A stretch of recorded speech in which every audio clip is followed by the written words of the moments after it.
Hello, everyone. This is Rebecca Greene for the Whiny Fooza podcast, and this is an extra special episode because my daughter Ella Greene is joining us today. Hi, Ella. Hi, Mom. Thanks for doing this with me today. My pleasure. I'm putting her to work, everybody. I wonder what time this is on the podcast. Is this number three? I'm going to take It's a 2 rough. or 3. I think this is number three. That is my guess. And my little one, Lily, is like, hey, what about me? So I'm going to guess that Lily will be joining us soon. But Ella, thank you for coming and being willing to talk to us about high school because Ella is my 14-year-old. She is my middle child. I have a 16-year-old Max, who's a junior. I have Miss Bella, who is 14 and a freshman. And I have Lily, who is a sixth grader in middle school. And Ella has made what I think is a fantastic transition from middle school to high school. So we're going to talk about that today. And I think she's going to help us. I think she's going to help parents and kids transition into high school. And I think this is going to be a beneficial conversation. So should we jump in? Yeah. Okay. Do you have any questions for me? I will get back to you on that.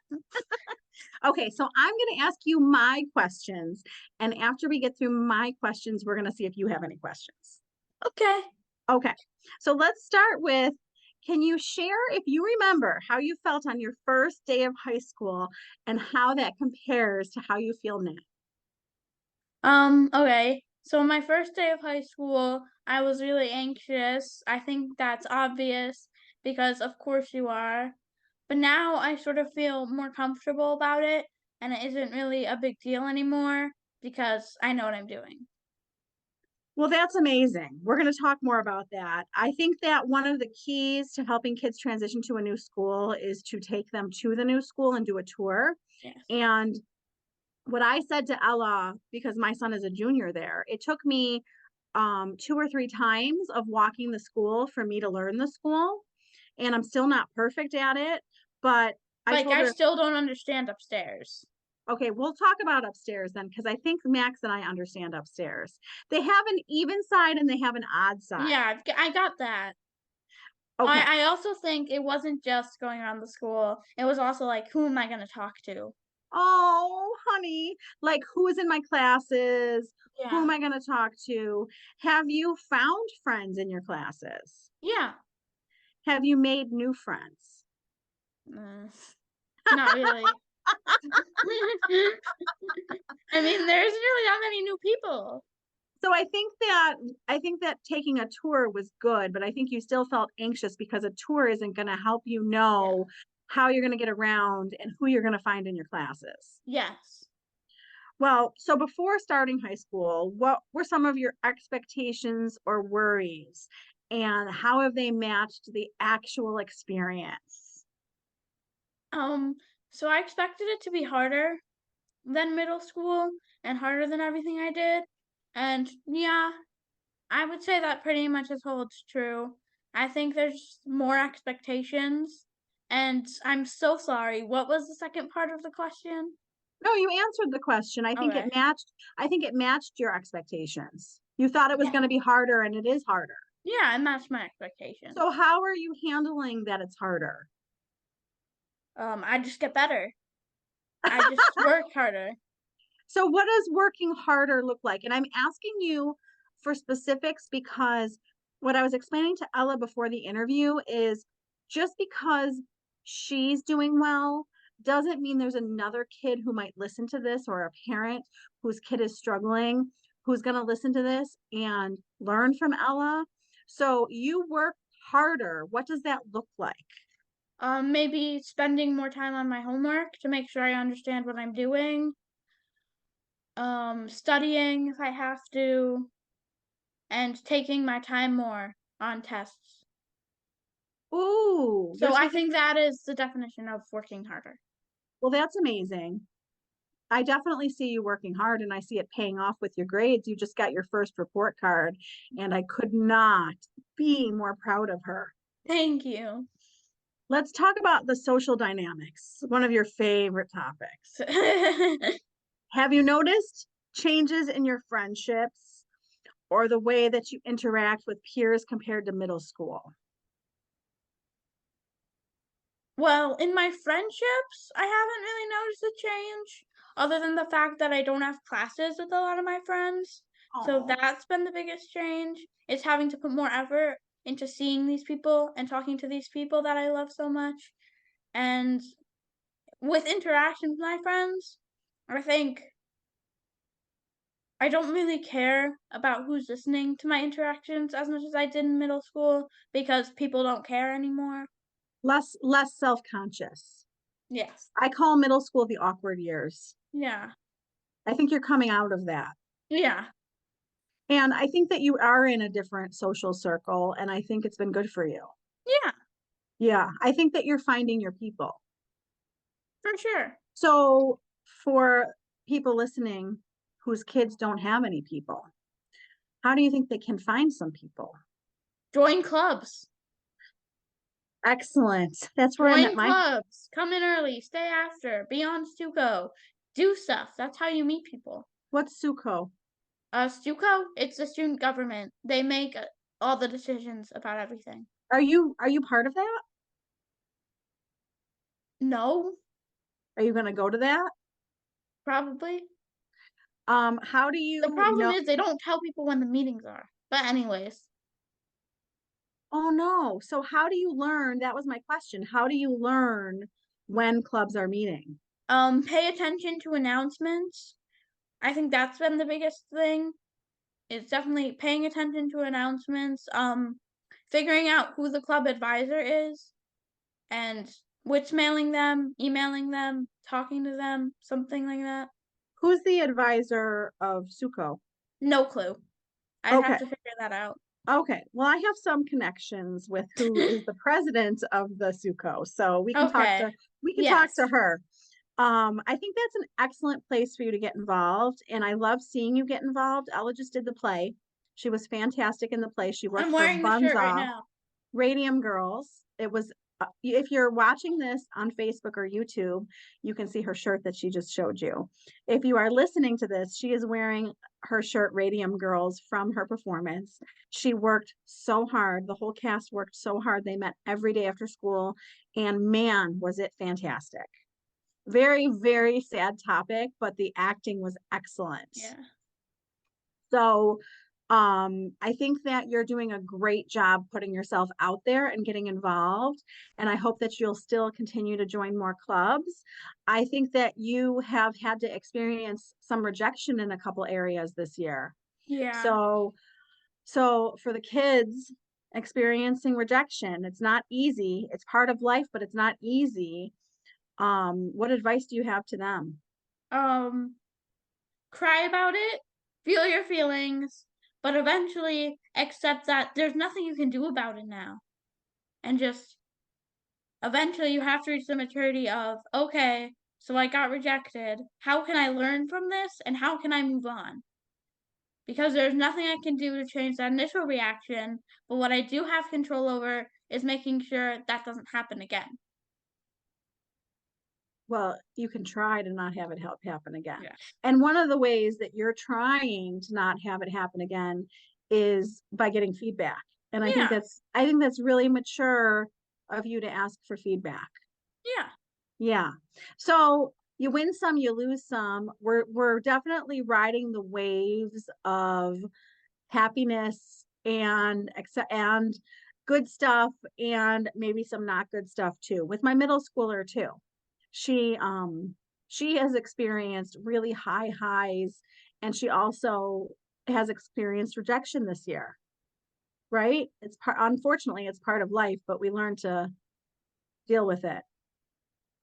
So who do you feel like you can turn to for support when you have challenges that are academic or personal? My parents. I can always turn to my parents. My friends are really supportive and they help a lot. And there also is a fantastic guidance department at my school. So I was hoping that you were going to bring up two people. So I just want to remind you about two people who are there for you. You will learn this in your next 4 years. Number one is your fabulous guidance counselor, who I love. Yeah, She's I love her. wonderful. And you will love talking to her. I know that you two are a great fit. And the other person is your fantastic chorus teacher, who is going to be a real key in your life at high school. And I think what's fantastic is that you found a couple teachers who you really connect with at high school. Yeah, I think that's wonderful. She has such great teachers. Yeah. A couple who are definitely your favorites for sure. for sure.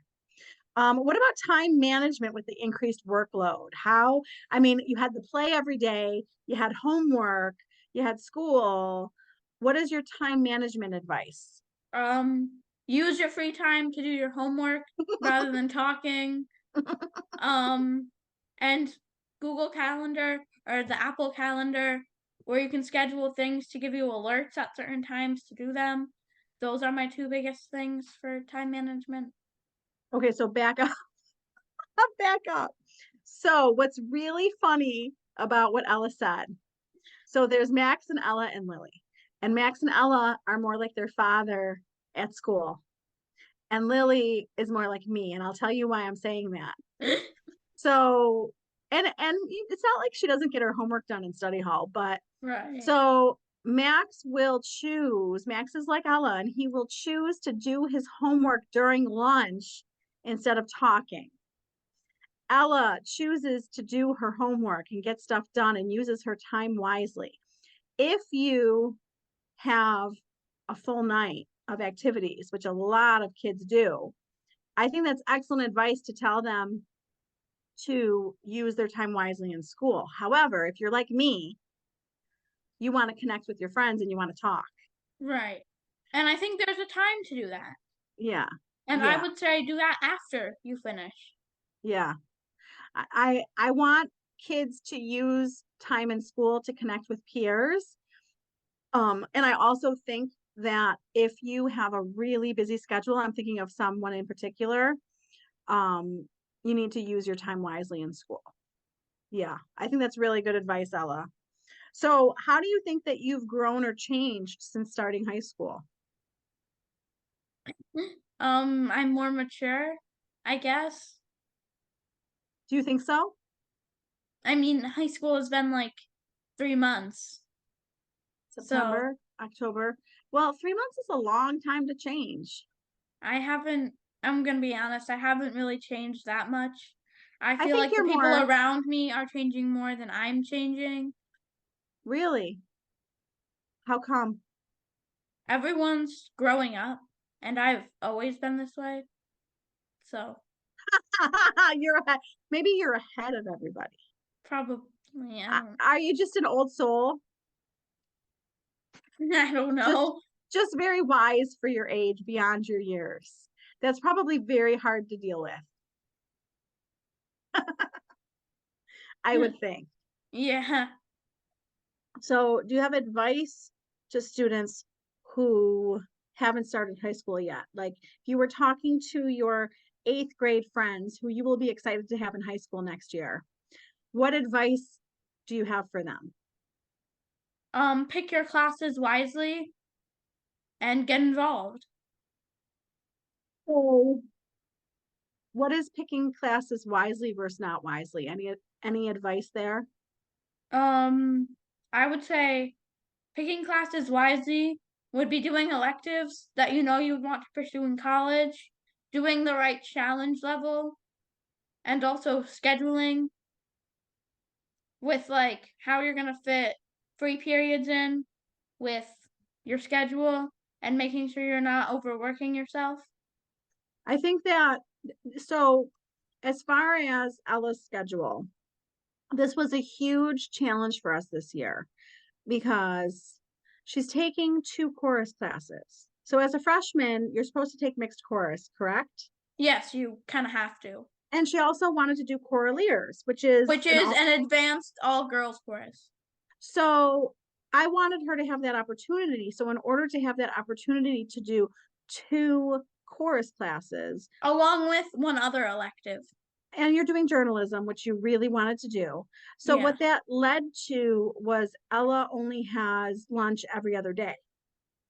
So we weren't sure how that was going to look. Um, I don't know. What do you think?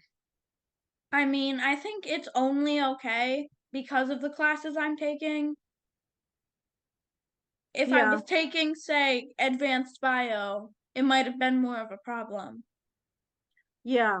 Well, and I think that you're right in the fact that you have to be careful of how many hard classes you pack into your Yeah. schedule Like because you don't. next year, I'm probably going to take less electives so that I can take the harder classes.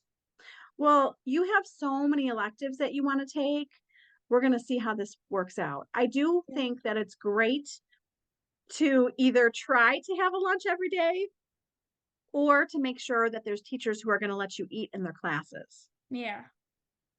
Yeah, because I definitely worry about you when you don't have a lunch. And I hope that you find time in your classes to eat. I do. She never eats as much on the days that she doesn't have a lunch, which concerns me. But I really wanted her to have this opportunity to take the electives she wanted. So it's a real fine line of what are your kids capable of handling? And And every kid is going to be different. every child is different. And I think that it's okay when you do the schedule and maybe it doesn't work out to try to maybe rework your schedule. The only thing, the huge issue that we have had is if your child takes Regents Bio or Honors Bio, if you start the school year in one of those classes and decide that maybe Regents Bio isn't hard enough, or maybe Honors Bio is too hard, the issue that we have seen is it might change your whole schedule if you. Exactly. So that's the only thing that I want to warn people that you may go into Honors Bio thinking we'll see how it goes. Well, if you see how it goes and it's going too hard and you want to switch, that doesn't mean that you can slide into a class at Yeah. the same time. And there is also lab when it comes to science that you have to work around as well. So I think the biggest part of that is the initial planning has to be like, I'm okay if this is set in stone type of thing. Well, and I think you're right. And I think you should tell everybody about the lab in Regents versus Honors. Okay. So lab is sort of this extra period of science that students in our area have, and you do extra work and extra more hands-on work because it's a smaller class. And in regions, which is normal level where we live, you only have lab once every 6 days. But for honors bio, you would have lab every other day. So to change from say honors to a regents or more from regents to an honors, you would have to then find a way to fit in that every other day lab, which is part of the So, reason why I didn't personally move up. so I personally thought when we were going into high school, so see, this is the kind of stuff you got to work out with your kid and their counselor. I thought personally, as her mother, that she could easily do honors bio. I mean, Yeah, I would. her grades are amazing. She could easily have done honors bio. And the only reason that I didn't push for that is because Ella has all these electives she wanted to fit in, which meant that we couldn't fit in a lab every other day. And a lunch. I have the time where there could be a lab. It would just mean I have no lunch. Yeah, no, I think you made the right decision. And I think it's okay to not take honors classes. I think that you are taking honors classes. Yeah. And I don't think that every single one of your classes needs to be an honors class. No. So I think that that is something to really think about is what classes do your children love? Because Ella loves social studies and ELA. So those are the classes she should 100% do honors because she loves it so much. But then the classes like math and science that you don't love so much, maybe you just do the Regents level. Yeah. Yeah, that makes total sense. We're learning. And Yeah. you have so many electives that you want to take. And Exactly. it's so exciting to be able to take electives that you're actually interested in. Yeah. So as we look ahead to the rest of the school year, What kind of goal? I mean, even thinking about the next 3 years of high school, so 3.5 years or whatever you have left. What do you think some of your goals are? What are you excited about? Um, well, one of my goals is to take theater at some point because I'm big into theater. Take theory and AP theory for music. And graduate with honors. I think those are excellent goals that you will have no problem accomplishing. The only issue we have is theater. So Ella signed up for theater this year and really wanted to take it, and I really wanted her to have that. But they told her they didn't have enough kids in the class. Yeah, so that is the problem we are running into, is if not enough people sign up for the class, it doesn't run. Let's do a shout out right now to please If you spread. are in our area, take theater. So if you know that your child goes to Ella's school, we would love for you to encourage your child to take theater next year, or to maybe tell someone whose kid you think would enjoy theater. Maybe it's not your kid, maybe it's someone else's, and encourage them to sign up, because I think they want like 18 kids to run the class. So maybe you need to do like a what am I thinking of? No, no. So what do you think? We're going to start with what we've done well. What do you think your parents have done well to support you in this transition? Um, you've been there for me. What do you think that we can work on?